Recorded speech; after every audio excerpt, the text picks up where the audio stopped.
How's it going, brother? Welcome back. How we doing, Frank? Doing well. How you doing, Mike? I am great. Very excited to dive into something that we got planned for the listeners. What are we diving into, Frank? I have no idea.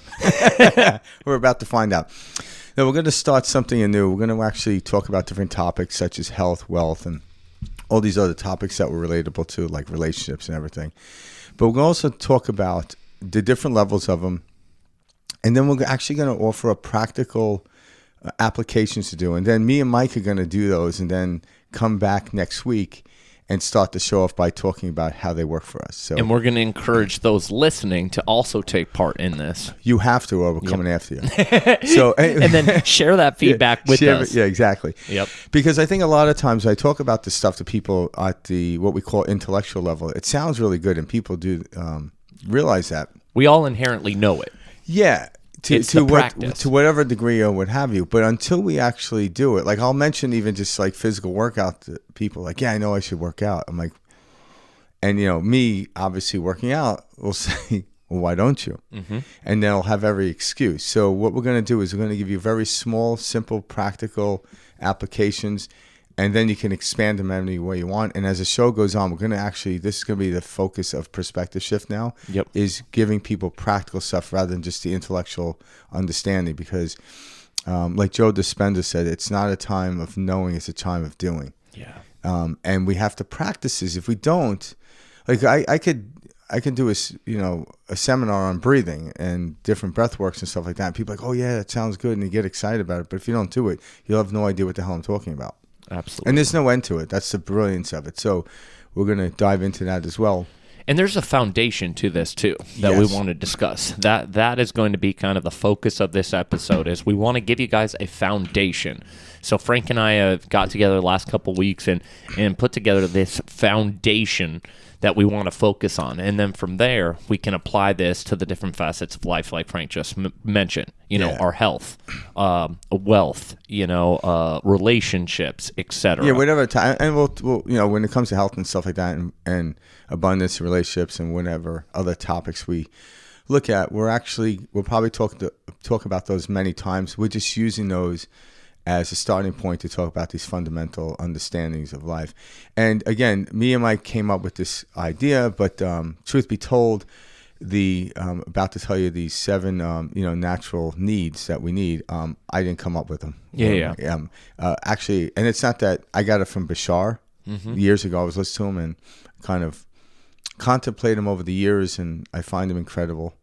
So it's a good foundation. It covers the basics, and it gives us something to revert back to. It does, all right. And so let's talk about the 7 needs of humans, all right.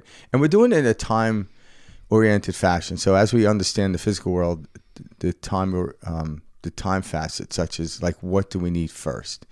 And so I believe everyone knows this one is oxygen or air, however you want to label it.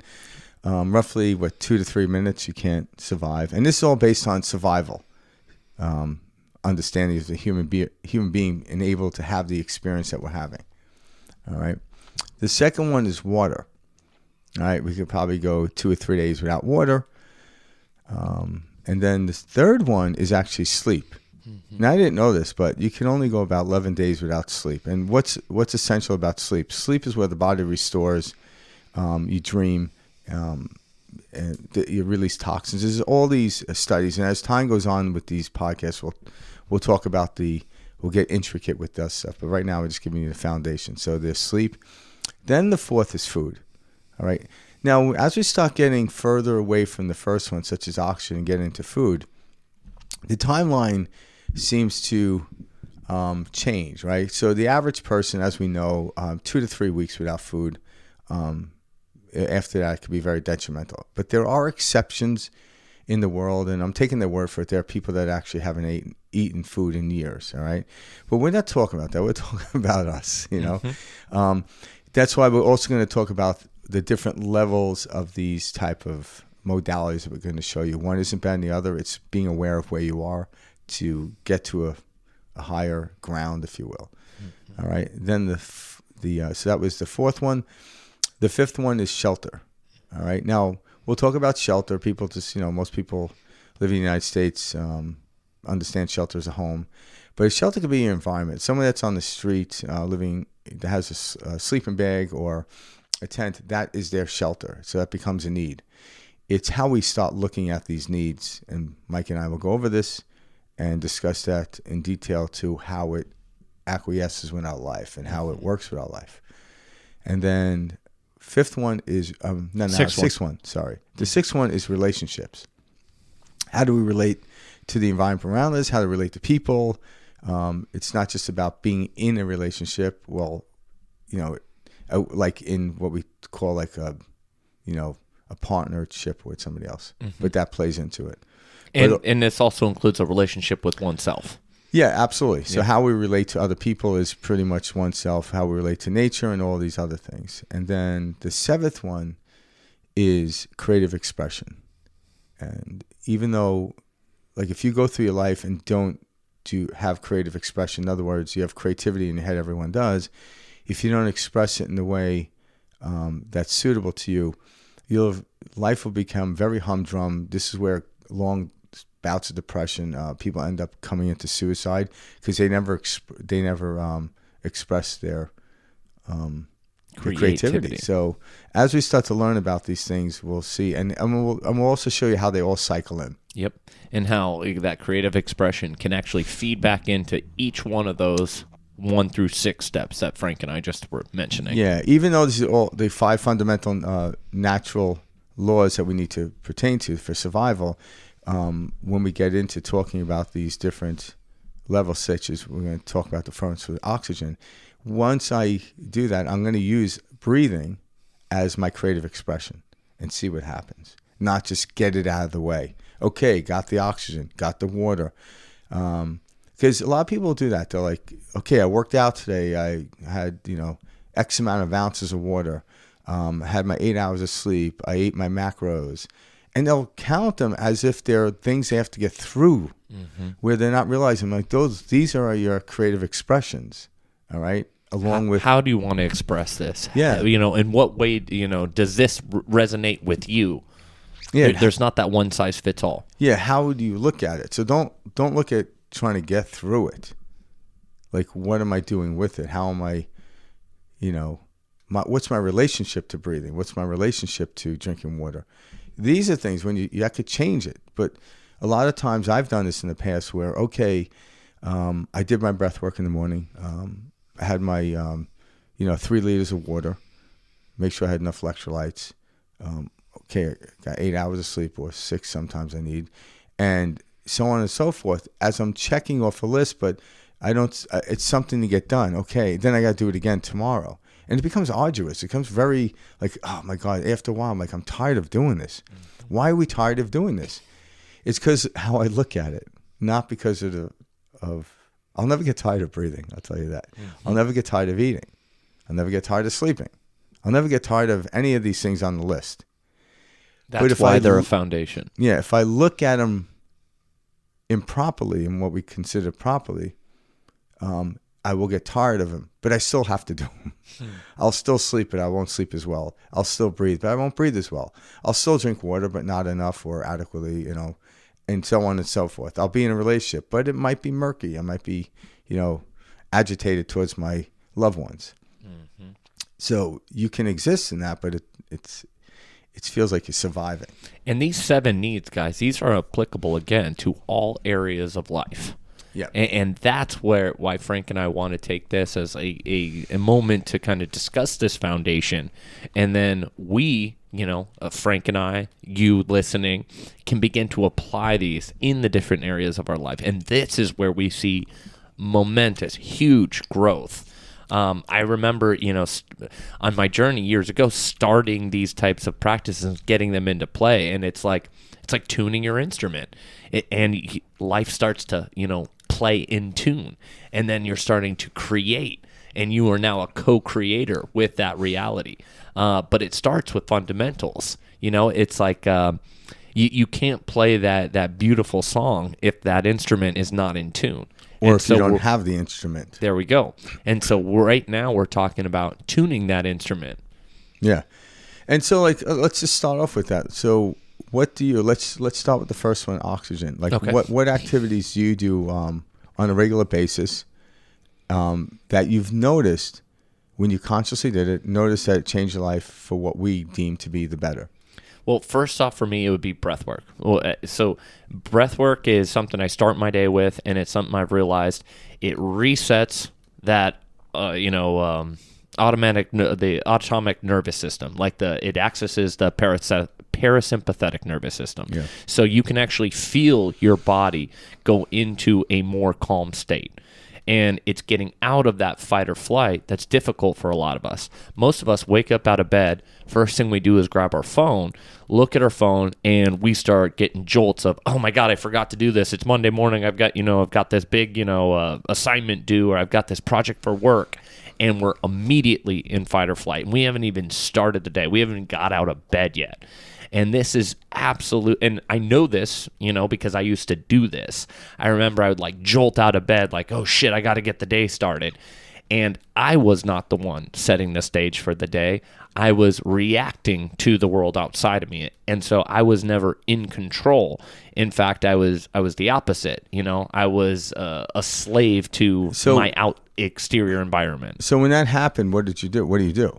Well, bring it back to the breath. I realized I was the one allowing myself to get out of control. I realized at that stage I was, I wasn't taking responsibility for saying, hey, I'm reacting to these things outside of me. I'm not taking the time to get the sleep, get up a little bit earlier, have the time to have, 30 minutes to an hour and a half to myself each morning to set the stage properly.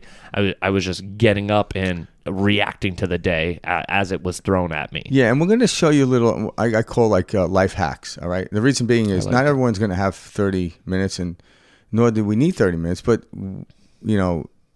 or 2 hours, whatever it is, it doesn't matter.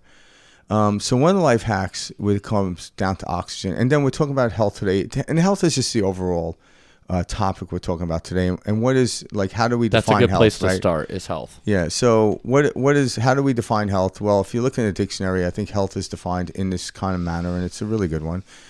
Pretty much the freedom from disease and mental illness. Correct. All right. So and then you can go into it creatively and express it for yourself. In other words, if you go to the doctors and say, okay, your health can be improved. So if you continue to say, I'm unhealthy, you will actually remain in that state. So I look at it this way. If you're breathing, you're healthy. Can you improve your health? Absolutely. Just like any athlete can improve their craft. Any intellect can improve their knowledge about anything. It's never ending. So, but you got to start off as understanding. If you're an intellect, saying I'm intellect, therefore learning becomes easier. If you're breathing and be able to walk around, or even if you're not, saying I'm healthy.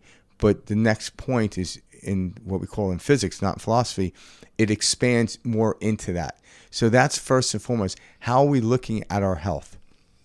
Is it adequate, or are we looking at it, is it inadequate? So when you start to look at it inadequate, are you able to shift it and say, well, hey, at least I'm alive, and start from the basis. And then when you start doing simple techniques such as a triangle breath. So Mike talked about having a thought. So when I have a mental thought, the mental thought can change my physiology. Mental thought could be good. I'm like, oh, I feel good. The hair stands up back of my neck, and I feel excited. Or and notice this, when I have a thought in my head, it does something to the physiology of my body. And if I like the way the physiology of body is feeling, then my body in its physical form actually goes out and actually starts to do something. It starts to take action, all right? But versely, if I actually had a negative thought, I feel it in my body. Where we go wrong, where I've gone wrong, and I'm not going to put everyone in this realm because I can only really speak for myself and my experience, and then other people talking about it, so have a variance of what other people do is pretty similar. If I had a negative thought, if I try to bombard it with positive thoughts, it won't work, because the negative thought created a physical ailment or a physical situation in my body. So if I have a thought of worry, and then I feel what we deem to be anxiety in my body, well, what is anxiety? Anxiety is for one, your brain waves start to race pretty high. But what it really comes down to is your breath is off. What do you mean? I'm like, yeah, you're breathing shallow. You're breathing very shallow. You're hyperventilating type of inside. So if my breath is creating the feeling of anxiety, why not use the breath to create it rather than trying to reach for a mental state? And what do you mean? It's like, once I know if I feel anxiety, I'm short of breath. So if I just do, let's say, a triangle breath, they call them, right? And what it is you can do this, get creative with this as well. So typically what I'll do is I'll go breathe 4 in, so it's through my nose, deep, hold it for 7, and then slowly out, like almost like close your lips, go. Yeah, let it like push out for 8 seconds. So it's 4, 7, 8. Now, I want to make these very practical. So, and what I mean is, yes, if you're sitting down on your couch and you have time, yes, I can do that 4, 7, 8. But what happens if I'm driving my car and the thought hits me? We'll knock it down to 2, 4, and 5. What do you mean? I could breathe in for 2, hold it for 4, and then slowly breathe out for 5 without getting dizzy in my head. And what happens, you notice your heart rate starts to slow down, the physiology body starts to relax, but the thought is still there. The situation is still there, but now I'm better to deal with it. But what we do is we try to race and chase the rabbit down the hole, and the hole is the last place we want to go. And when he says chase the rabbit down the hole, Frank's talking about there's a lot of information out there where, okay, a negative thought comes in, quick, we got to replace this with a positive thought. We've got, we've got to fix this, and it sends us into a more, mental chatter type of state, because our most natural state, guys, we are not thinking. We are not meant to be in constant thought. And so this head chatter that we've got going on all day, it's that in which, we lose ourselves, or we find ourselves, in this mental tumble down this hole. And so when that negative thought, that intrusive thought comes in, what's a better way than to go back to these fundamentals and go to the breath? The quickest way, back to bringing our body into homeostasis. Yeah, and it's not like, whether you know the science behind it, it's actually doing it. So when I'm working with clients and they tell me they have anxiety, I'm like, and before talking, because if they start talking about what they're anxious about, they become more anxious. It's really interesting. They may be able to talk themselves out of it, because a lot of times when you get in conversations with people, what it is, you don't think anymore. So you stop thinking. So after a while of conversing with people, you're no longer thinking. Then all of a sudden it's like, oh my God, when I talk about my problems, it works. I'm like, no, it doesn't. It does not. It was you getting caught up in the conversation that stopped the thinking. But all of a sudden, you're going to run out of people to talk about your problems with, because they're going to be sick and tired of it. Like, people do not like problems. People like to solve problems. So when an individual sees somebody with a problem, they naturally want to solve it. Why? Because no one wants a problem. There's situation, circumstance, life. And this is empirical to all of us. That's why when you see someone hurting in a victim state, why do you want to help them? Because you no longer want them to be there. That's really the truth. The fundamental understanding is we don't like to see people hurting. And then you ask yourself, well, why are you hurting? What part did you have in this? And we're not here to blame victims, but hey, we're here to show you how to get out of it yourself. And why do we do that? We inherently know somebody does not need to be in that state. We can approach someone and know they don't need to be experiencing suffering. They don't need to be experiencing that. There is a way out of this. Yeah, and we know this over time. We call, like, time heals all wounds. It's like, no, your perspective continuously changes, because the 5th law, and when we talked about the 5 laws, 5th law is change is the only constant, right? So what happens is over time you start to change, but we're teaching you life hacks. Like, how do I quickly get there? So yeah, you can wait till tomorrow morning and do your 20-minute or half-hour or 2-hour meditation to feel better. I'm like, I don't have time to wait till tomorrow. Mm-hmm. I don't want to waste another ounce of my life or time or energy on waiting to get into my meditative state because I'm at work right now, or I'm driving, or whatever I'm doing. So if you literally, every time you feel a little bit of anxiety, stop thinking like, oh, it was that thought. Like, just stop breathing. Breathe in, 1, 2, 3, 4, hold it. And as you're listening to this conversation with me, Mike, do it and see what happens. All right. And they get creative with it. All right. And also, too, we're going to the structure of breathing. I just recently learned this, and I've been an athlete my whole life, and I was always told to breathe, especially when I was boxing. I remember the first several years of fighting, and my dad picked up on this. The only thing I heard from him in the corner was relax and breathe. He wasn't telling me which punch to throw, you know. And then one day, it hit me. I relaxed because I knew how to breathe. Yeah. Where when I was getting punched at when I was younger, I was like, oh my God, oh my God, oh my God. You're holding your breath. Yeah, I was holding my breath. I wasn't breathing properly, and therefore my body couldn't relax. So when I learned how to breathe and became more efficient with it, and it's, guess what? There's no end to this. It's intricate. Like I work with a breath coach once a week. And every time we go do something, we do something new. And he's even like, hey, let's try this out. Like he's very creative with this stuff. And it's very interesting how it works. So, but one of the things I've learned with breathing is I've always was breathing shallow, and then I was always breathing vertical. And what's a vertical breath look like? It looks like this. Your shoulders come up. Yeah, and what you're doing is you're actually collapsing your lungs. You're pulling from the stomach. You're trying to pull the air up in your chest. When we breathe, this picture, like one of the things you can do is you either put on your stomach or your rib cage. I like the rib cage because you can feel the rib cage not just go out but go forward. So when we breathe in, you're supposed to breathe in through your diaphragm. So you're breathing your nose slowly, and you want to breathe horizontally. So you're going out. So picture your belly like a balloon. And feeling it in the ribs. Like that all the way to the top, and then the stomach comes in on the exhale. Now, depending on how you want to feel, like if you want to relax, breathe out slowly. If you want energy, you breathe out quickly, and the way you breathe out quickly is by pushing your stomach in. So you breathe in like that. So these little techniques, and I'm also going to advise people to go on to YouTube. There's plenty of people on there that teach breath work. I'm just a student of it. I'm not really an educator of it. But whenever I do it, it works, undoubtedly. I could be stressed out as all hell based on a thought. And the cool thing is now when I'm in my car, if that comes in, I just stop breathing. All right, there's different modalities of breathing. There's some I will not do when I'm driving because it's dangerous. Mm-hmm. But yeah, counting, for me, I could count into 4, hold it for 7, and breathe out for 8, no problem. But I've been doing this for a while. So you might want to do in 2, hold for 4, out 5. Or in 1, hold for 2, out 3. Whatever your body could stand. But just doing those, you're going to notice the physiology of your body start to change. So then it's like, oh my God, a negative thought came in, and then I was breathing, and my body went back to neutral or a little less than stress or a little less anxiety. I'm like, there you go. You have control of your life. So it's that simple. For those listening, let's try to do something this week because that's the whole point of this series. We don't like to try on perspective shift. We like to do.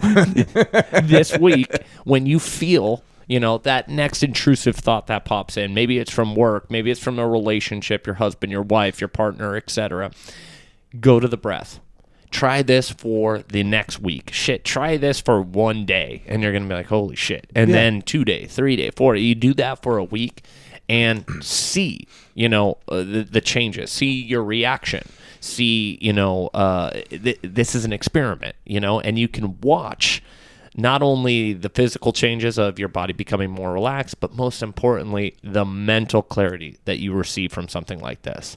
And now you're working in tandem with the physical and the non-physical, as above, so below. Yeah, exactly. Like, perfectly said. So when you actually get the physiology down by breathing, because you're consciously doing it, all of a sudden your mental ability changes automatically. So just like a thought can change my physiology, my breathing pattern, my heart rate. Once I stop breathing, I could change my pattern of my heart rate and the thoughts, how I attach to them, how I look at them. Because they're not really your thoughts.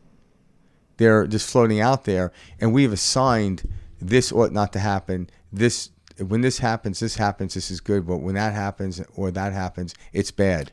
And what is all that? Just bullshit noise. Yeah, it's just noise. That's our going back and forth in our head. So let's call it for what it is, because we've been kind of raised to believe that's kind of normal. Oh, you're just talking to yourself, you're narrating. All of that mental noise the trick is to get rid of that. We should not have that, back and forth all day long. Yeah, and you don't need to get rid of it. Just let it go. Like the That's sky true. doesn't You get rid can't of get rid of the it. sky doesn't get rid of the clouds. The sky is what's presenting the clouds. So, but not getting when what we deem in our society a negative thought comes in, if my physiology doesn't change, I just hacked life. I just like, wow. I go back. I've used this analogy before. Like we watch movies such as like, James Bond or 007 and the character James Bond. Why are we so attracted to that character? I don't give you for man or woman because there are women characters out there like this as well. It's because no matter what is happening, they remained in a very calm state. Why do you think people talk about Marcus Aurelius and Stoicism? He worked on maintaining a certain state regardless of what was happening. I'm like, this is achievable. But if you don't work towards it or don't acquiesce, if you don't actually act it out, you're not going to experience it. So it happens every time. We're like getting to say this, but when someone comes in or that I'm approaching someone and they tell me, bless you. Thank you. When they tell me they're having anxiety, they first want to tell me what they're having anxiety about. I'm like, no. All right, before we get to that, just do me a favor and breathe. Breathe in your nose. And I have them close their eyes. Because when you close your eyes, in this case, they're not driving a car, so I can do that. It shuts down other stimuli, such as what's outside of us. Because a lot of times, what is anxiety? It's just too much stimulation of thought, outward world noise, whatever it is. So they close their eyes. That cuts out at least 1/5 of the stimuli, right? Because sight is out of the play. And then I have them breathe in their nose, filling up their belly, and then slowly breathe out. I don't even have them hold the breath yet. Just breathe out. Okay, give me one more. And I have them do 3 of those. And then I say, how do you feel? Like, I feel better. Okay, the situation that you came in with, that you're dealing with, hasn't changed.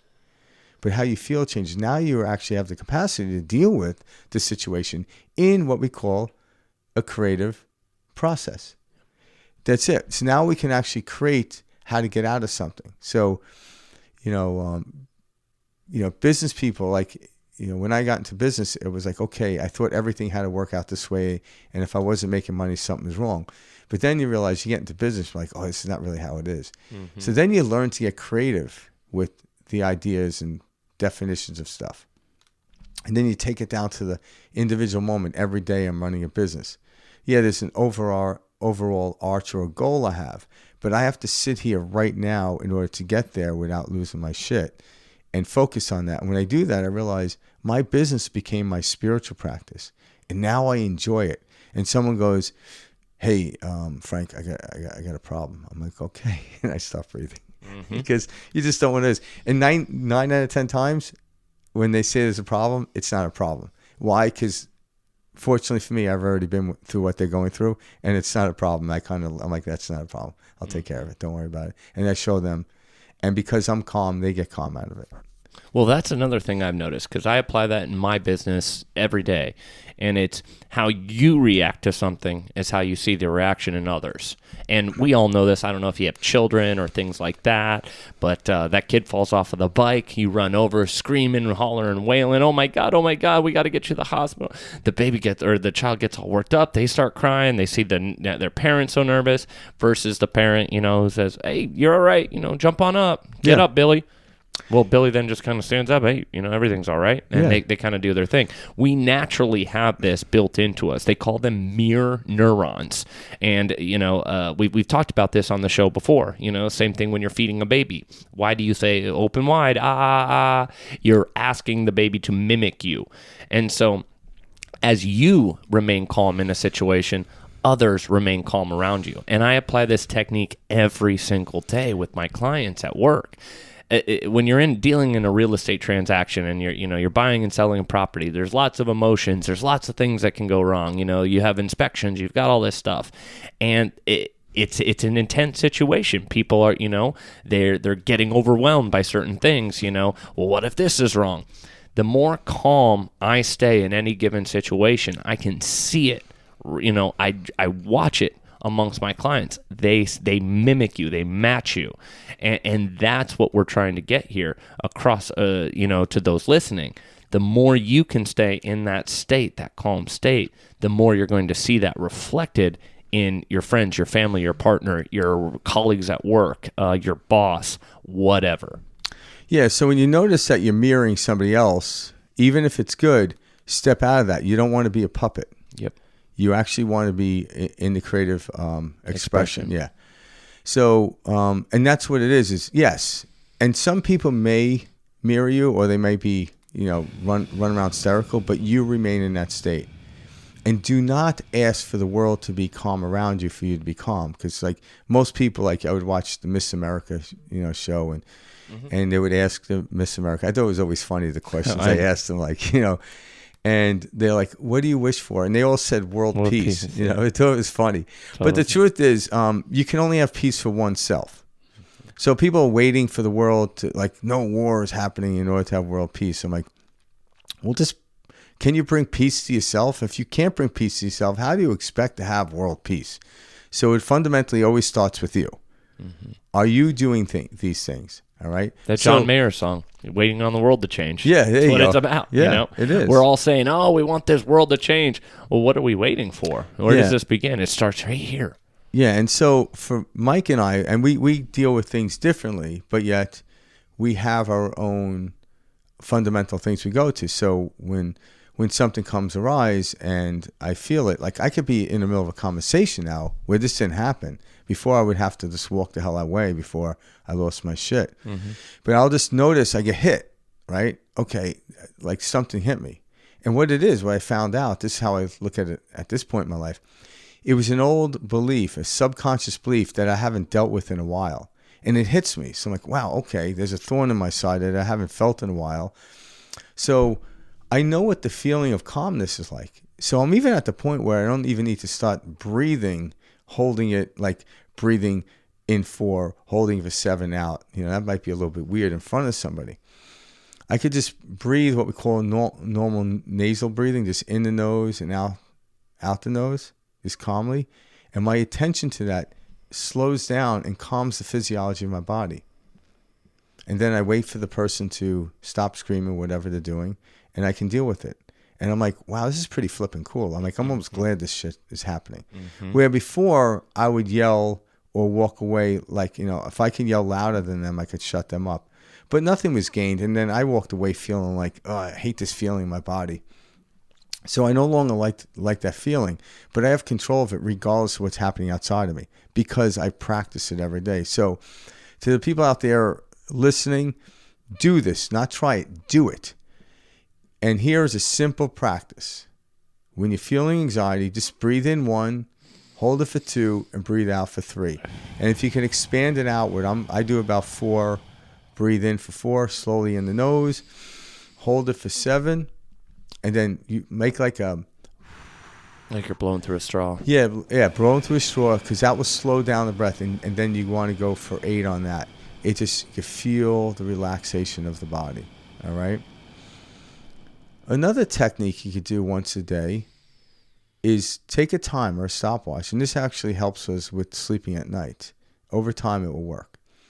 Because depending on what state, if you're mostly in fight or flight state, you're panting. So this is why people are having sleep apnea at night. It's actually direct correlation. Over time, it's going to put you into sleep apnea.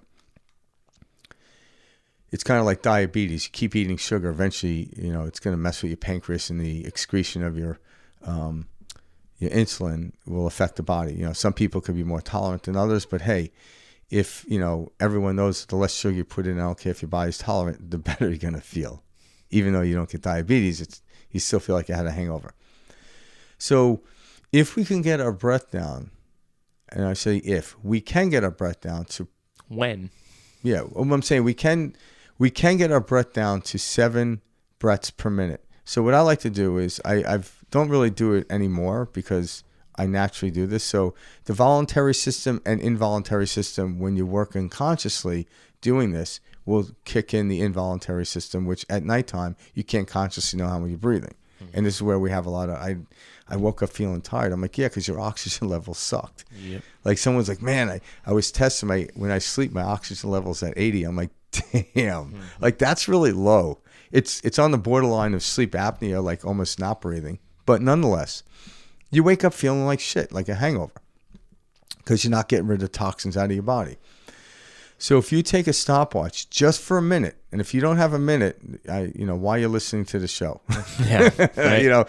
I don't care where you are. You can do this driving in the car. Pause the show for 1 minute. Yeah, exactly. You could do this in the car too. So what you do is you take the stopwatch, put it for 1 minute, and then breathe in your nose and out your nose. You want to get as close to 7 as you possibly can. During a 1 minute span, correct? Yep. Yeah, and if you hit 10, okay, no big deal. The average person, I was told, We're does close to like 14 or 15 breaths per minute right now. 20 to 15. 20? 20 to 15. Wow. So you're not oxygenating your body properly. You're not getting rid of the carbon dioxide properly. So it's almost like every day if you threw the same amount of garbage out, but you only empty out one quarter of it, all of a sudden you go into your kitchen and there's garbage overflow because the garbage can is only so big. Yep. So when you breathe in, you want to make sure you're breathing out all that carbon dioxide. So we breathe in, I won't say properly, but we're not actually getting rid of the carbon dioxide properly. Okay. So it's just like, it's a balancing. Well, on that 15 to 20 breaths per minute, our body, we are actually in fight or flight when we are breathing that way. Yep. So if you guys are looking at this from just like a daily perspective, on a regular basis, we are actually keeping ourselves in fight or flight all day long, simply because we are not conscious about our breathing, and we are breathing 15 to 20 breaths per minute. That is a very like sustained, we're not bringing our body into homeostasis. So we're always in fight or flight, and that is the worst thing you can do for your health, your mental health, your physical health, etc. You need to get into that relaxed state in order for your body to rebuild, electrolytes to work, all of this. I know and this is a brilliant thing about this technique I'm showing you guys or talking about is the body. Then once I do this, and say I do it for 2-3 weeks, all right, just 1 minute per day, doesn't matter what time of day it is. All of a sudden, when I'm not conscious of breathing, my body knows how to breathe. But if you're always anxious, because when we're young, we naturally breathe in through our stomach, then the lungs, and then we fully breathe out. And you see a baby, look at a little infant, their belly expands out like a balloon and contracts, expands out like a balloon and contracts. Because they're laying there, they don't have too many thoughts yet in their head stressing them out. They don't have a mortgage. They don't have they don't have a mortgage. They don't even know if their parents are assholes yet. Yeah, exactly. They have not. There's not one thing in the world. The most natural state. But so when we get into this, like anxiety, we always try to fix it by the outside world, the way we're thinking. I'm like, no, it's a physiology problem. So when you start to breathe and be conscious of it, and actually, when you're actually focused on breathing, what happens as a byproduct is you slow down thought. Yeah. That's why I like it. You don't stop thought, or you could say you slow down thought, but you don't even slow down thought. You just don't give attention to it. It's kind of like the analogy I use with the monkeys. If I'm sitting in a jungle, sitting at the base of a tree, just relaxing, and just watching the monkeys, I don't need to slow the monkeys down. I'm just actually observing them, right? So by breathing properly in a relaxed state, things are just flying by you. They're not even bothering you. Now, if I was told I had to chase the monkeys, so, that monkey got my attention, and now I'm chasing it. Now I'm hysterical. I'm like, why are you chasing the monkeys? Because they're there, and I need to stop this because it's driving me nuts. What's driving you nuts is chasing the monkeys, not the monkeys moving around. So thoughts don't drive you crazy. It's following the thought back and forth, that tires the physiology of the body. So when I notice that, if I stop breathing, so if I do this every day for a couple of weeks, all of a sudden my body knows what it feels like to have 7 deep breaths in, natural breaths. These are what we call sitting breath. Now, if you're working out or running, it's going to be a different breath pattern, but I'm just talking about sitting in a normal state. When you time yourself, over time, the first day it might be 15, the second day 12. You want to get to this natural flow, and over 2 weeks you're going to get down to 7. When you fall asleep at night, your body's going to breathe more efficiently. So, say there's only 5% of our day is conscious. in that conscious 5%, you want to be setting up these systems, what we call habits, for our body to be able to sustain itself where it's working for us, not against us. So that's why it's not a lot of work, people. Like literally, breathe in and out your nose for just 1 minute. And if you get, the first day you do it, I'm like, okay, I did 14 breaths. So what? You got tomorrow. Don't keep going. Just put it down. Make it simple. Then tomorrow you wake up. Okay, I'm down to 12. I'm like, okay, you're moving in the right direction. And notice how you feel. All right. And the reason I say a minute is everyone could do a minute. No one could, you could do this driving to work. All right. So when you're first starting out, I suggest you doing in a place where you have nothing else doing, nothing else distracting, such as driving.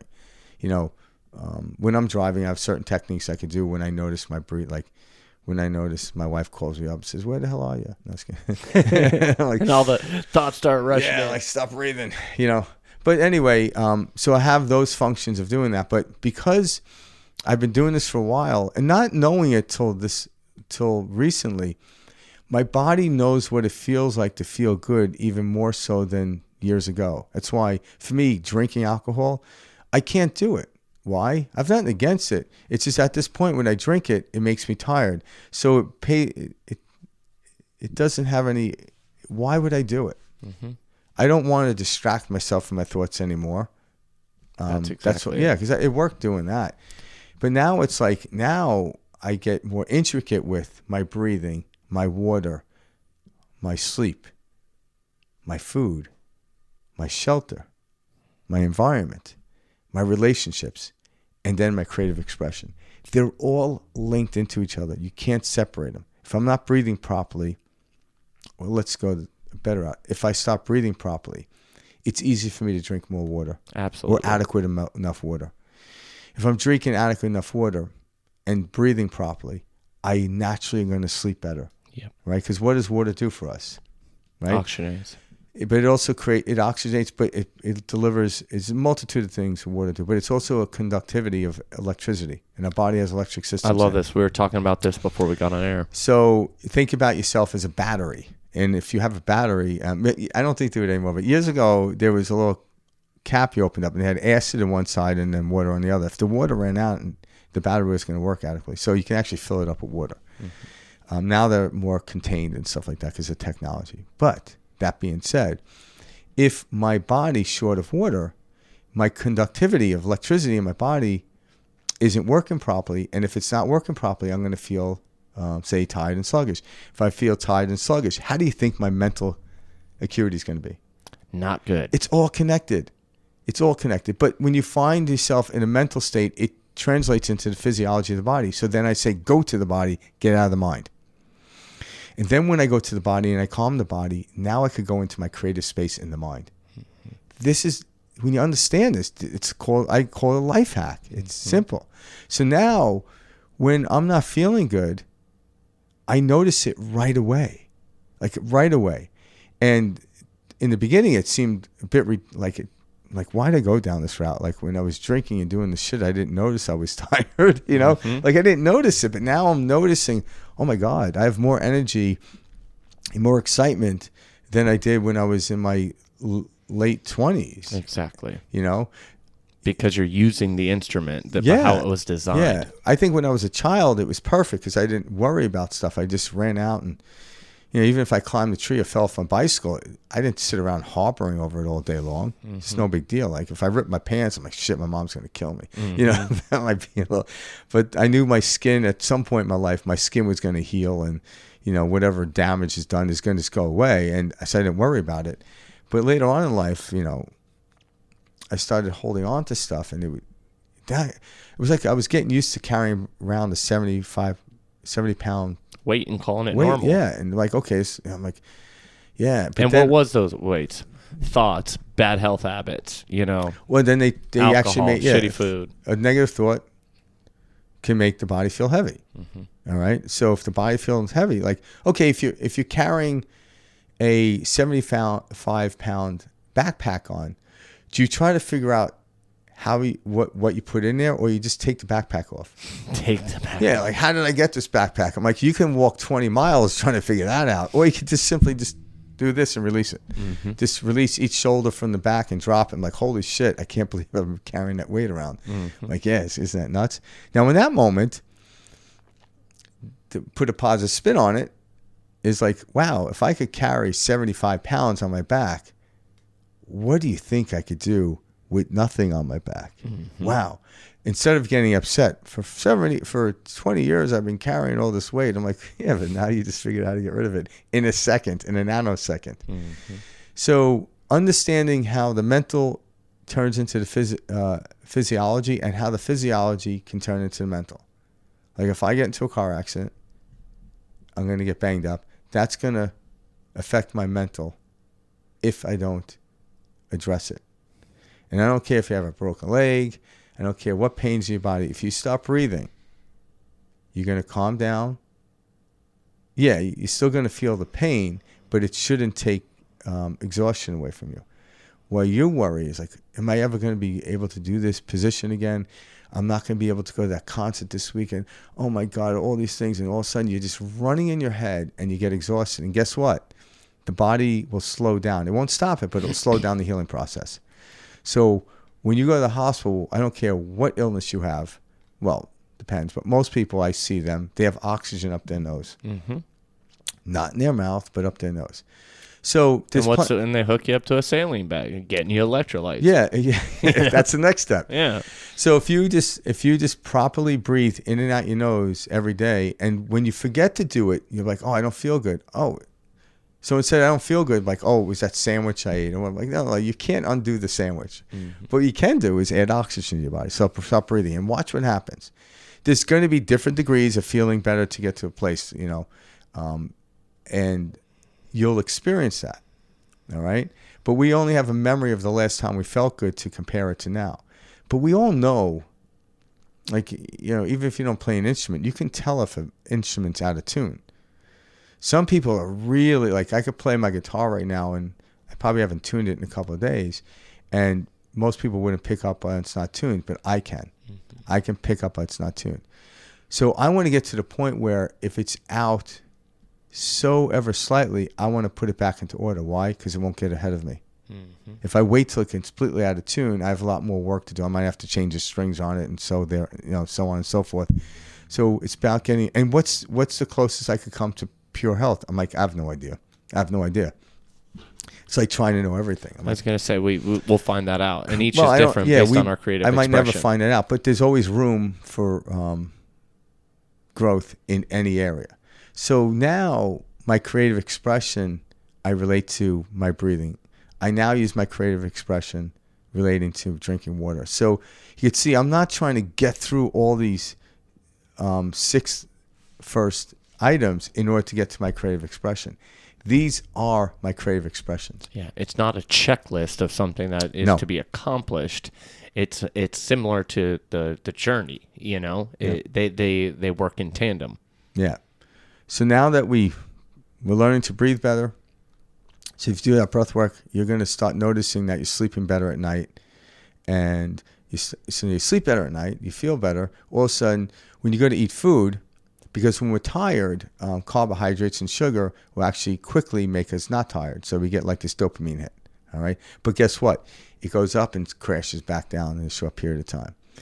So when I get adequate oxygen, adequate water, all of a sudden my sleep gets better. And over time, all of a sudden, when my sleep is really good, all of a sudden I don't wake up wanting sugar.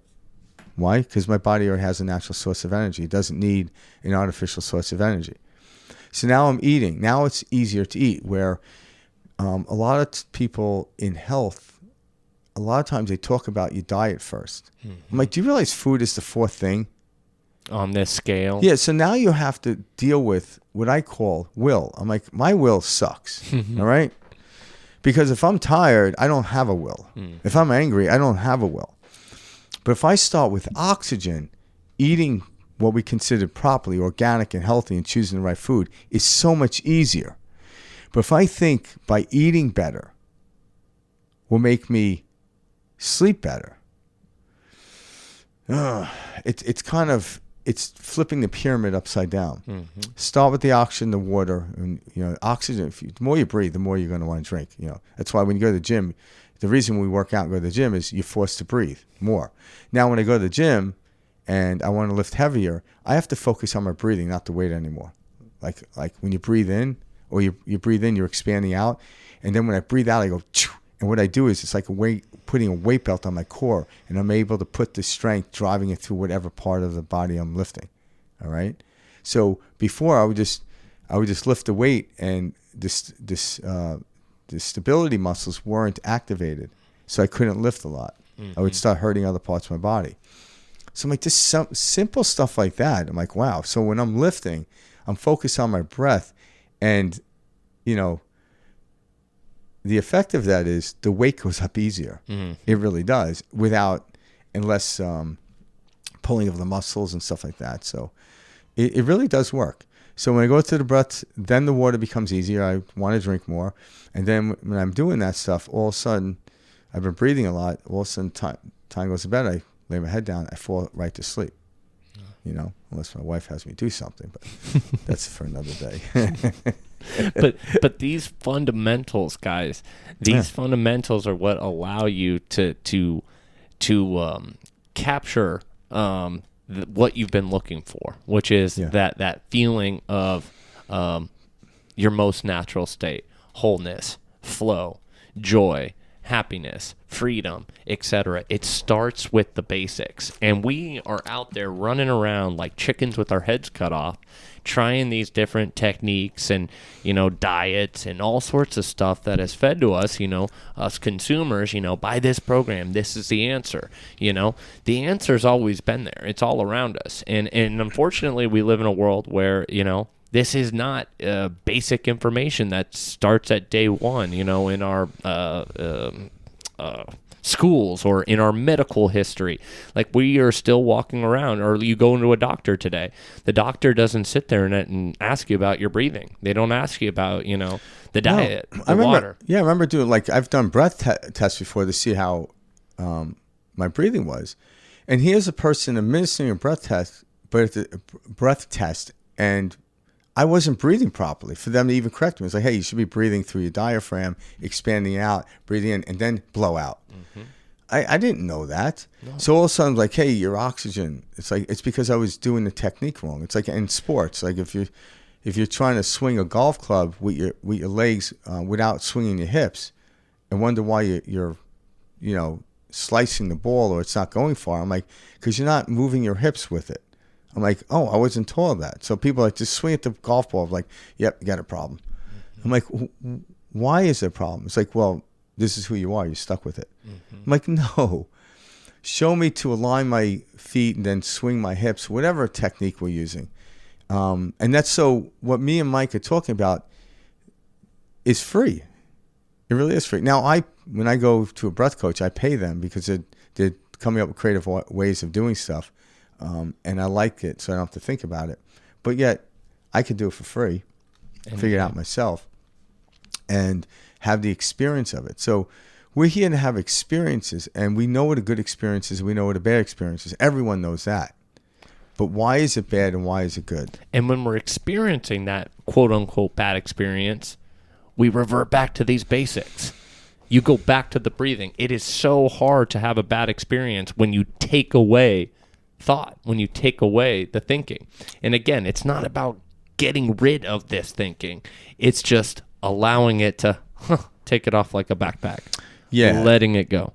Yeah. So that's why, the quickest way to do that is through the breath. Yeah, in that state. So when you start, and then, so now you're getting good sleep. You're eating better. How do you think, so you to form shelter or, some type of environment. And then when you do that, you get the environment going. How difficult do you think it will be to have relationships with people? It's easier, all right? But we tend to focus in the opposite direction. And then if you don't, once you have all these 6, then the creative expression becomes fun and exciting. And then what you realize is I use the creative expression in my breathing, in my drinking water, in my sleeping. all these things. It's not like I use my creative expression and then forget about these things. I see this a lot. This happened to me when I went down the spiritual path about 30 years ago. And I get this point, okay, I meditated this whole week, 2 hours a day. I managed to find the time because I would hear, I was like, well, if you don't have the time to do this, I'm like, okay, I'm going to spend 2 hours doing this. And I would do it. And then, then I look up and like, fuck, my life hasn't changed. Mm-hmm. Why? Because I'm checklisting these things. I did this. Where is my pot of gold? Mm-hmm. I'm like, I'm like, your pot of gold was the fact that you're sitting there breathing, the fact that you're sitting there communing with people. There is no external pot of gold. That's just a weird thing, right? The external world will give you accolades based on where you are. Like the higher up go the mountain, the more I could see the valley. But if I want to see the whole valley from the base of the mountain, I'm like, there's my problem. Mm-hmm. I have to learn to move up and continue. But then you realize, my God, was it the valley I really want to see, or was it the system or the process of walking up the mountain? And I realized, wow, it was the process. So then I shoot for higher aims. Why? Because I want to create another process. Because without process, we have absolutely no experience. So when I start with these little processes of breathing, then, okay, I'm breathing. Okay, how much water am I taking in? How much sleep am I getting? You can't think about sleep. You just have to sleep.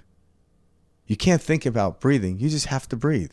You can't think about drinking water. Like I was telling Mike this, so I got people like, oh, shit. I'm like, what's the matter? I didn't get my adequate enough water today. Well, now they're stressing that they get the water. I'm like, you think that's really helping your body out? Like, who cares? Just be more conscientious. Or right now, just drink some water.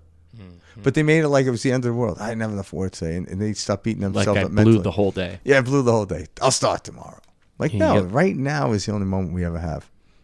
There are no Mondays. And I think the biggest thing is not treating this like a checkbox, because that's just how our society works. It's how we've been raised. It's when we all went to school. We're taught, check off the checklist and then celebrate. It's been done. You've now completed it. That's been the world we've been taught because, for the last 50 to 60 years, our school system has been to produce, workers. So what do workers do? We check off the boxes and then we're done. Yeah. And that's not what life is.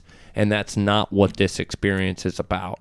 And as you start to enjoy and work with these different aspects of your life, these different foundational aspects of your life, you will see huge improvements in your mental state, in your physical state. And then now we're working in tandem. There's a mental aspect and a physical aspect. They're married. And that's what it is the human body is pretty amazing what it could withstand throughout its lifetime. Oh, we're hardcore when it comes to things. Like, we beat the shit out of our body with toxins and everything all day long. And so, like, you take a figure like, what do you call Keith Richards? Yeah, like, how is he still alive? Well, the tenacity of the body is amazing. Now, I'm just using it as an example because we all know the behavior and drugs and stuff he did, Totally. But not to knock it. I'm just using it as an example.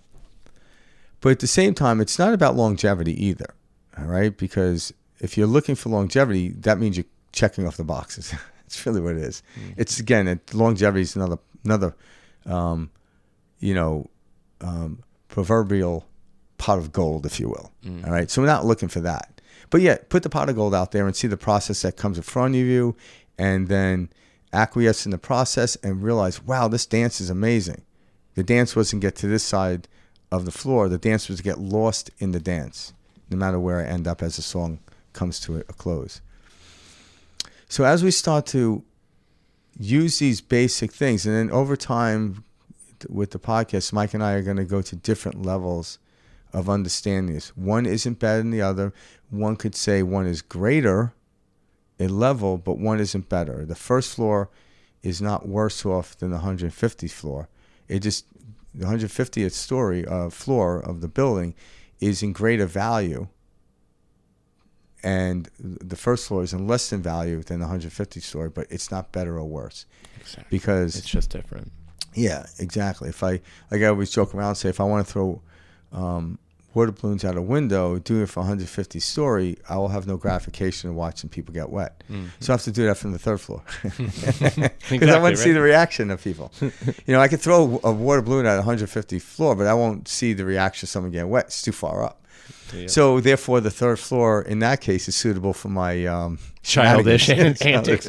Yeah, and that brings me back. That was the point I was trying to make. So what we're really trying to do is get back to a childlike state. And the reason I say that is because when people feel tired and they feel miserable in life, how do you know this? Why? Because you aren't always miserable and tired. And when was the last time, collectively, over a long period of time, it's typically when we were children. Yeah. All right? Not till they brought in the SATs and you had to worry about scores that much. Yep. Anxiety started producing more. Now, if kids, okay, we're going to add more to your plate. If you don't pay, if you have to get this in order to get into Harvard, I'm like, hey, I want to get into Harvard. There's nothing wrong with that. Okay, well, let me teach you a breathing technique. So when you're taking the SATs, you don't have anxiety to where you can't even find how to spell your last name. Mm-hmm. This is the problem. It's not about not taking it. People are like, we ought not to give tests to kids. I'm like, no, we should teach them how to get the physiology of their body proper so when they take the test, they do better. I don't believe in this non-scoring bullshit. Mm-hmm.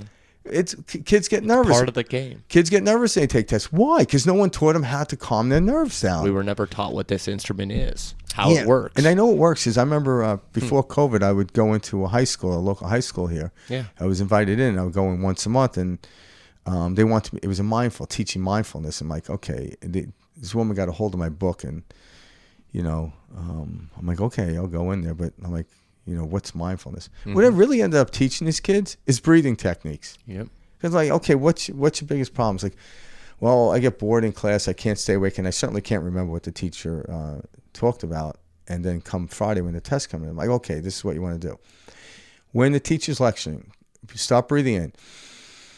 Breathe in, 4, 7, 8, slow. So now you're getting your body into a very relaxed state. We'll call the theta state, which is receptive to information. So now that I'm nice and calm, I'm very receptive to information. Okay, you can write stuff down. Sometimes it definitely helps. I'm not saying it doesn't, but I personally never did this. Now, when I was doing this when I was younger, but I wasn't aware. I wasn't conscious of it because it didn't happen all the time. But then when you're going to take the test to reveal the information that you stored out, it's kind of like a camera. Well, I need to know what time roughly where the store was robbed or for me to find the film. You see what I'm saying? Mm-hmm. So now if I retain this information, if I was in a relaxed state when the teacher or the professor was giving me this information, I now have to find myself back in that same state to find the information. That's the trick. But what happens is when most kids are being told the information, it's Monday and the test is on Friday. Mm-hmm. And that's the beautiful thing about being a kid. Friday is just a lifetime away. Mm-hmm. I never got nervous till the actual teacher put the test down. And like, damn, and all of a sudden I got nervous and I could barely write my name. Mm-hmm. I wasn't taught how to get back into that physical state. So all of a sudden, okay, when you're being lectured out, you might not have to do the breath work. Because you're already relaxed. Like if I'm relaxed, I don't need to relax more. So I notice when I'm not relaxed, that's when I do the breath work. All right. So now I'm taking a test. Okay, I'm getting a little nervous. Well, then do this breath work. 4 in, hold it for 7, 8 out. Do it 3 times.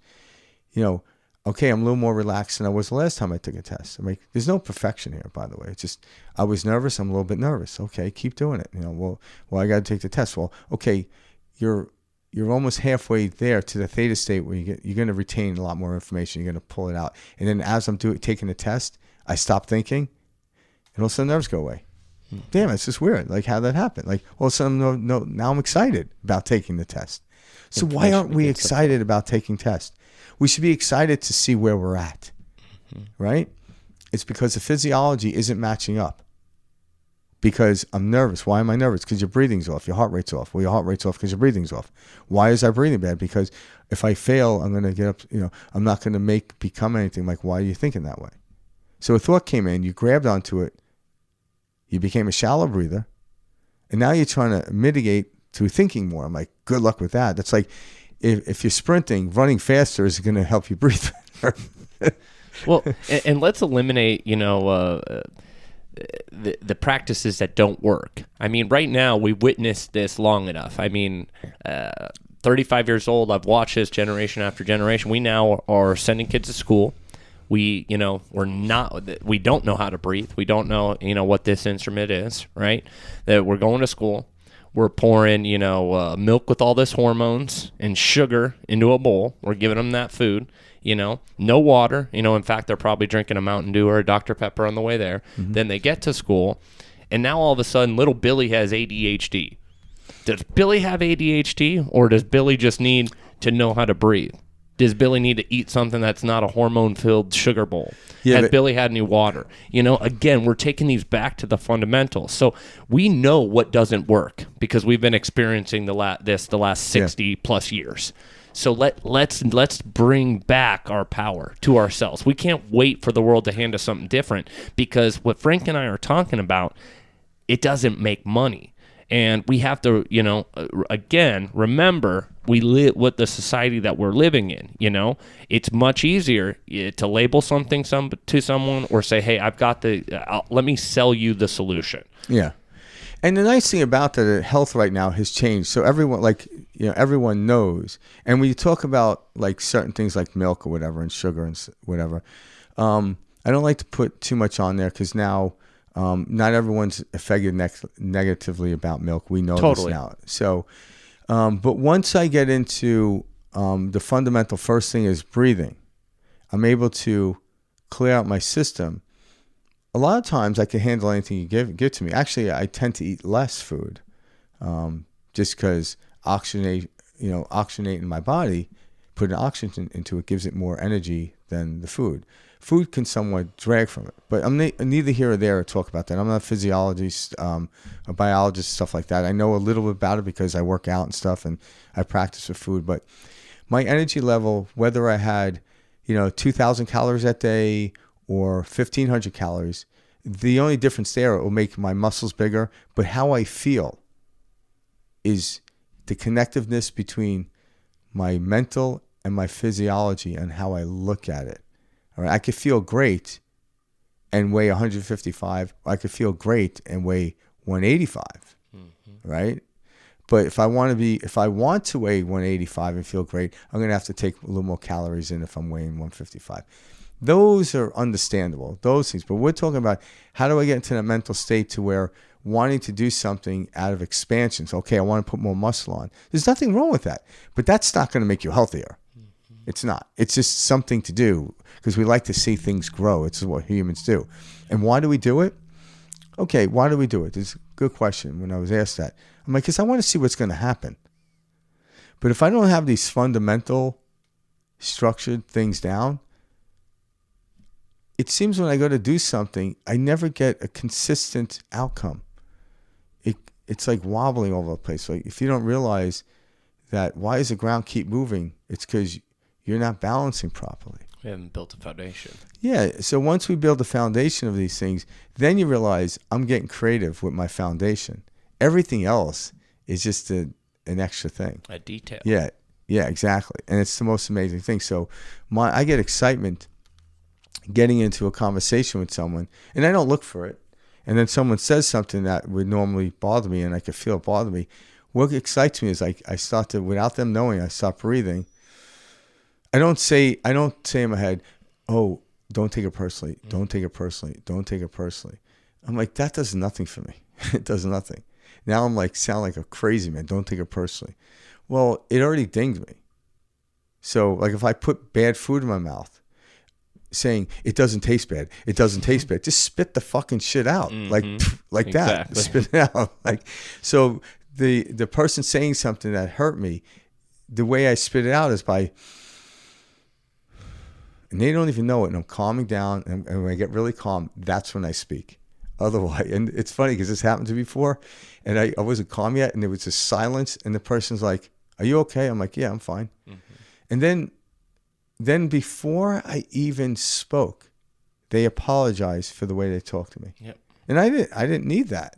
But it was interesting how it happened. Like, I didn't just shoot at them like you shouldn't have said that, because then we would have got lost in a scuffle, and we would argue who was right or wrong. And it just so happened this person apologized, and then the only thing that came out of my mouth was like, hey, we all have a moment. Mm-hmm. You know, and I was realizing I was about to have a moment.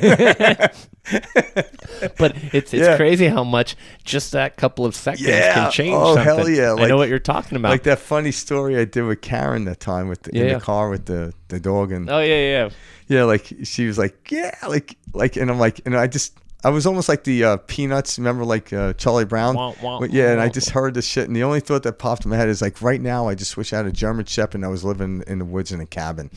You know, and then the funny thing about that is, I was looking at my windshield, there was a truck, this neighbor had a truck of his, and you know how like people have like the husband, the wife, and the children? Yeah, this guy had stickers. It was him and the dog. That's hilarious. So I started laughing, and Karen's like, "What's so funny?" And here you go. I was unconscious. I realized, how is she going to take while she's yelling at me? And I start laughing, and I'm like, "No, never mind. This thought came in, and I'm not going to discuss it with you right now." And she's like, "No, I'm really curious about what it is." I'm like, "Okay, let me break it out. Dude, let me tell the story." And I told her, she goes, "Do you want to move to the freaking woods and with a German Shepherd?" I'm like, no. I said, the thought came in, and I saw her freaking. I'm like, "You're missing the point." The thought came in, and she looked at me. She's like, that's too soon right now. I'm like, no, that's what I didn't want to tell you. You know, but what it is it actually broke up the conversation, and I understood what she was talking about. That me running away to the woods isn't going to solve the issue. So I'm not putting the blame on her, but I so now when I have the thought in my head, I don't say it. Why? Because I realize if I get angry and I have a glass in my hand and I go to throw it across my kitchen, I'm like, fuck, I got to clean this up. Mm-hmm. Rather than saying, why is this thing bother me enough to where not only I have to clean up, now I have to go buy another glass. And I have to make sure it's the same match before my wife comes home. "Hey, what happened to that glass?" I'm like, I dropped it. Exactly. You threw it, didn't you? Didn't you? Yeah, didn't you? Because she finds glass everywhere. I'm like, how did it drop on the roof? I'm like, the ceiling. I don't get that. I'm like, seriously. Yeah. So now it's kind of like I could slow that down and get to the point, and I find homage in that. Not that the person apologized, but the fact that I did not yell at them. Mm-hmm. But yet, I still held my ground. I wasn't a doormat. I didn't just run away. This is nothing to do with being taken advantage of. It's quite the opposite. Quite the opposite. But I was able in that moment to control myself. But I felt like the kettle boiling, and all I did is push it off the heat, or I lowered the heat, and it came down. So there was some response, but I knew if I just stopped breathing was turning the oven off and watching everything settle down, right? Rather than, why is this boiling? I'm like, because the heat's hot. Just lower the heat by breathing.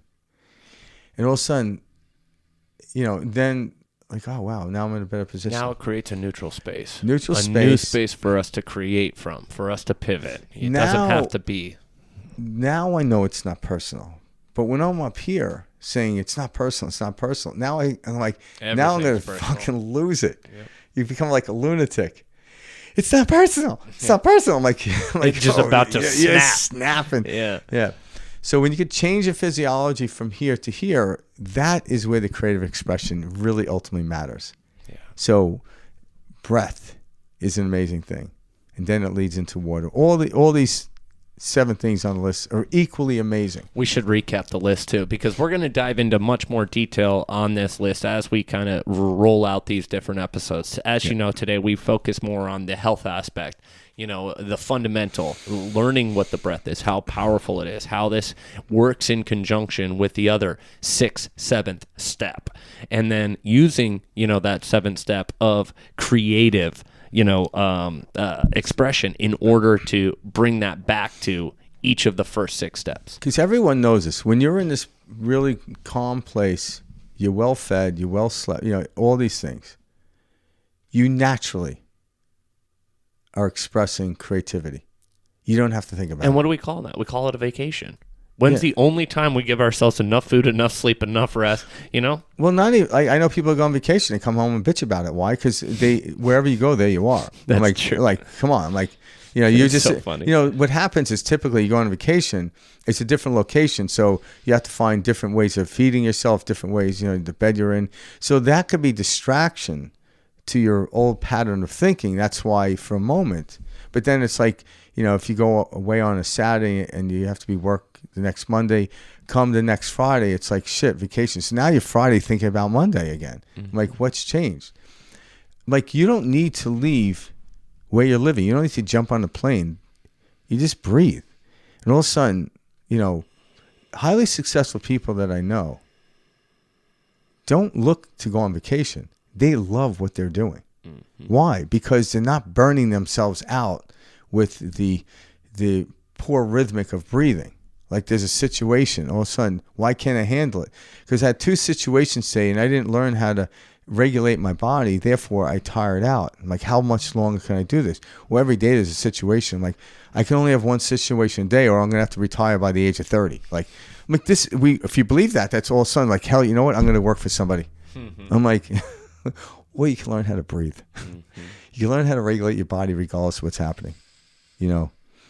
Highly functional people like Navy SEALs learn how to breathe. They do this like box breathing to maintain a steady flow of it. And what happens is, after a while, they don't even know, they don't have to think about the box breathing. They're at this calm state, because if they're ready to come upon something that, like, if you're watching a movie and the enemy's on the other side of the wall and you're getting anxious, but they're not.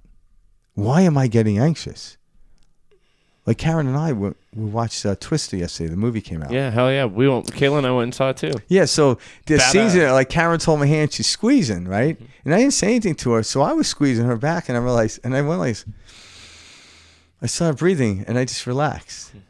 Like, and all of a sudden, I still enjoyed the movie, but I didn't have as if I was in the damn tornado. Yeah, right. But I was like, oh, this is pretty, it's interesting. Mike talked about this earlier, about the mirror neurons. I was not in the tornado. I was watching a screen that had modulating pixels on it and photons and moving aspect, and I'm getting excited. Like, that's crazy, but it's the mirror neurons. And it's fun. Yeah, and because I got caught up in it. I'm not saying don't get caught up in stuff. It's fun of it, but when it overcomes you, you start to breathe and relax. I'm like, okay, if I was in this situation, I was doing that, if I just learned to breathe, you'll be that functional person. Everyone else is running around screaming. Then there are people that are calm that know what to do. How do they know what to do? Because they remembered what to do. They didn't, like, no one a lot of times doesn't know what to do. Like, what do you mean? I'm like, a firefighter has dedicated his life or her life into putting out fires, and they start out by maybe making a little fire with a box and putting it out, and then they take a structure and they purposely do it, and they go in there. But the first fire they come up to that wasn't contained,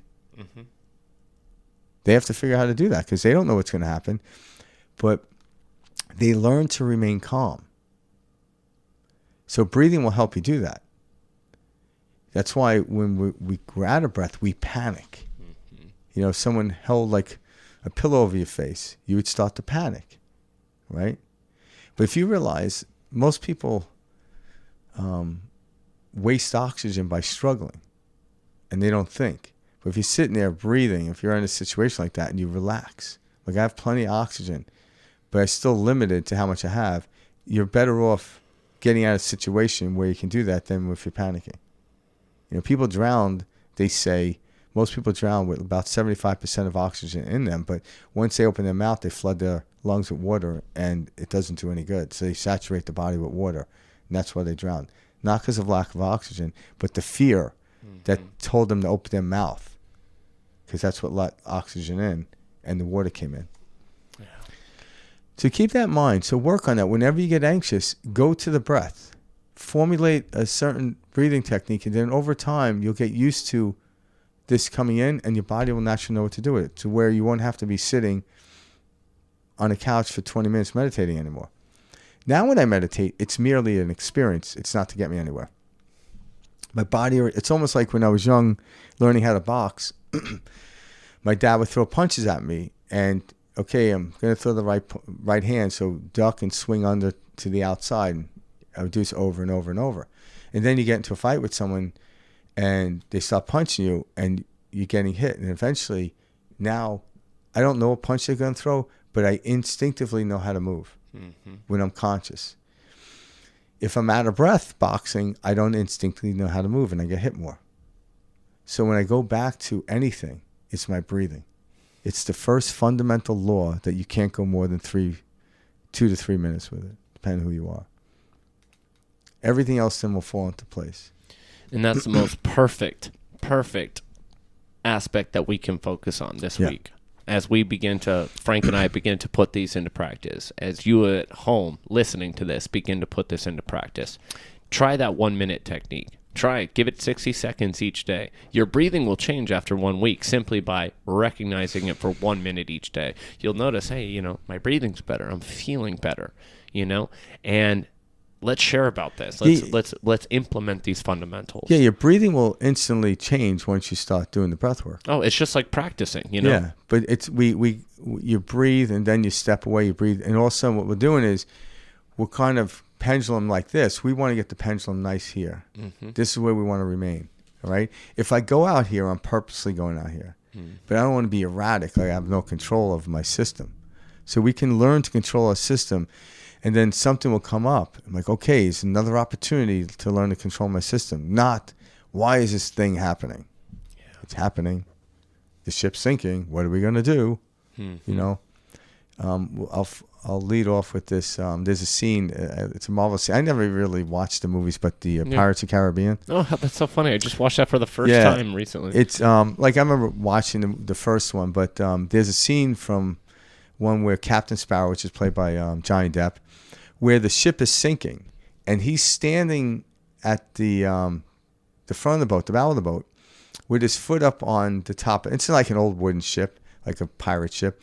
And as it's sinking, he steps up, and then the ship goes down, and he naturally steps right onto the dock. And it was just, the timing was brilliant. This is how we want to live our life, in timing. And what's timing? It's breath. I love that. It's in and out.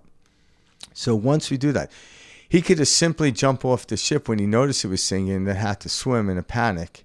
But he remained to stay on the ship all the way to the point where it hit the water, and then he stepped off nice and easy. Perfect. That's why when you watch that scene, it's like, that's cool. Mm-hmm. Everyone else was jumping off the ship, and he just like came down and he just stepped onto the dock and walked as if nothing happened. God, I love it. That's how close we want to get to natural flow. Mm-hmm. Okay, I'm panicking. Just breathe. Just trust. Trust the universe will work. The universe always works. It's just, if my music's too loud in my car, I don't hear the GPS telling me to get right. Whose fault is that? Yeah. It's the GPS tried to tell me, but now my GPS, I don't know if your car does this, but it's kind of cool. It turns the music down. Oh, really? Yeah, it's brilliant. Cool. So I'm listening to music. I could be listening to Metallica and some shit, and all of a sudden it will drop down. In 2 miles, get off at this exit. Where before it's like, what did she say? But Sandman was on. I couldn't stop, Meanwhile, like 20 miles out of the direction because of Metallica, motherfucker. I missed my damn turn. Why were you late? Metallica was a good song. Sorry. I couldn't turn it down. You can't listen to Metallica low. You can't. It's impossible. Oh, dude. Yeah, you got to blast that shit. Give me food, give me fire. Yeah. Oh, that's badass. Yeah. But yeah, so I mean, these are a great set of basics that feed back into every aspect of life. And so Frank and I really wanted to get a series going on this where we can begin to implement together these types of concepts and watch then share about the different synchronistic moments we experience because of this. Oh. Those moments of flow where you're taking this right up to the edge like Jack Sparrow, and then boom, you see the dock and you step off onto it. And so what Mike and I are going to do, we're going to go back to the basics like I do every day. And I am going to do, count myself, take a stopwatch out and breathe aim for 7 breaths per minute. And then see what comes of it. Okay. I made it to 8, whatever. And then I'm like, okay, how did I feel? So me and Mike, next time we come back to this, podcast. Next week when we talk about this, we're going to talk about our experience, and we would love if you guys to either DM us or email us at perspectiveshift2020@gmail.com and tell us experiences, because when we start to do this is when our life changes. Conceptually, Like, yeah, I'm like, oh yeah, like if I had time to breathe, I know I'd feel better. I'm like, it doesn't take any time. You just have to do it. You just have to do it. So we're encouraging you at the deepest level to start doing these things. So then as time goes on, we're going to go to higher levels of understanding to where we get to the point where these things become who we are. Yeah. All right. So now we're just dealing with the basics. Just breathe and watch your physiology change. And then we're going to get into higher levels of spirituality. I love it. With this. All right. So do me a favor, guys, right now, as this is winding down, take out your stopwatch, set an alarm for tomorrow morning, 7 a.m., 1 minute breathing. Well, it doesn't matter when you do it. Mm-hmm. You can do it in the car. Just like, don't put too much pressure on you. Set a reminder for yourself. But chances are you haven't been doing this, and now you're about to do something. It might seem slightly uncomfortable, but notice how you feel after that, trying to get to 7 breaths per minute. Don't force it. See where you're at. First day, you might get 15. Like, okay, I got a little work to do. Second day, you might be at 12. Mm-hmm. You know? And then as you do it over time, all of a sudden you won't have to continue doing this. But then you'll notice something. It's brilliant. Yeah. Enjoy, guys. Yeah. We'll see you next week. All right. Much love and peace out. Thanks, all.